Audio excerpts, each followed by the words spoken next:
In the northern part of the San Fernando Valley, in the community of Mission Hills, is the Spanish mission San Fernando de Espana, built in 1797, one of the 21 Spanish missions founded in what was known as Alta California. Named for Saint Ferdinand, the mission is also the namesake of the local city of San Fernando and the San Fernando Valley. Fully restored in the 1940s, the mission today has a wonderful combination of painted decorations and rich architectural detail. Original mission Indian designs that are still traceable on the walls were recreated using bright hues that appealed to the Indians, along with the floral stencil of the mission's walls revealing the Spanish love of flowers. Reconstructed after weather, earthquakes, vandalism, and neglect, most of the Spanish missions still operate as active Catholic parishes with regular services. Self-guided tours are usually available.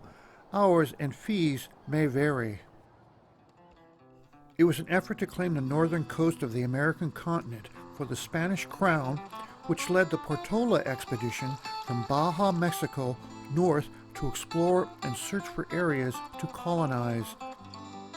Military officer and colonial governor Gaspar de Portola led the expedition to solidify Spanish territorial claims along the Pacific coast of North America. In 1769, the Portola expedition traveled north to Monterey Bay from the port of San Diego. Arriving in the San Fernando Valley on August 5th, the Franciscan missionary with the expedition, Friar Juan Crespi, noted in his diary that they entered the valley and camped at the foot of the mountains. In the northern part of the valley, near an artesian spring in what is now called Mission Hills, the mission was founded on September 8, 1797, by Padre Fermi de Francisco de la Swain. 10 children were baptized that day. The goal of the missions was to spread the message of Christianity, civilize the native people, and establish a Spanish colony. The mission's lands and fields would include most of the valley's floor, and in due time, the valley itself became known as San Fernando. Situated directly in the road leading to the fast-growing Pueblo de Los Angeles, the mission became a popular stopping point for those traveling up El Camino Real, or the Royal Highway, to the missions of Ventura, Santa Barbara, and further north. You enter the mission through the gift shop, where there is an entrance fee. The gift shop has a lot of mission-related items for sale. The mission is laid out in a traditional quadrangle with a long building and church on two sides, with living quarters and other service rooms making up the other sides. The Mission Museum offers unique artifacts on display with original artwork and everyday items that you can see, with original pottery, baskets, and personal items of the Mission Indians on display. The convento, or the long building at the front of the mission, served as a guest house for visitors traveling El Camino Real. 19 arches run the length of the building, which has more than 20 rooms. The convento building was, and still is, the largest adobe structure in California and the largest original building among all the missions. Built between 1808 and 1822, the broad portico that extends the whole length of the building with open rafters and clay tiles covering the roof. The convento building has furnishings from the mission era in the living quarters with brightly painted walls, Indian designs, and artwork on display. The Madonna room in the convento building is filled with paintings, statues, and plaques depicting the Blessed Mother from the centuries. The room itself was probably used as a jail cell in provincial times and refurbished in 1992. The Mayor Domo House is another building in the complex. This was the residence of the mission foreman who oversaw the fields and gardens of the mission. The house is restored to a look it would have had in the 1800s.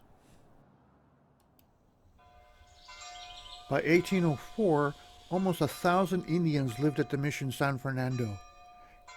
Cattle ranching was the most important industry, producing hides, leather goods, soap, and tallow. More than 12,800 herd of cattle and 1,500 horses grazed on the mission's range at its peak. In fields irrigated by the mission's wells were 1,600 fruit trees, including figs, olives, and pomegranates. By 1819, the mission was famed for its red wine and 32,000 grapevines. The mission wine cellar is a somewhat gloomy place compared to the brightly painted living areas, but the nature of the cellar adds to the authentic setting of how the mission stored and produced its famed product. The workshops on the west side of the mission recreate the atmosphere of the carpentry, pottery, saddle, and blacksmith shops with authentic tools that were used during the mission era. The workshops give you a sense of what life was like for those who built and maintained the mission.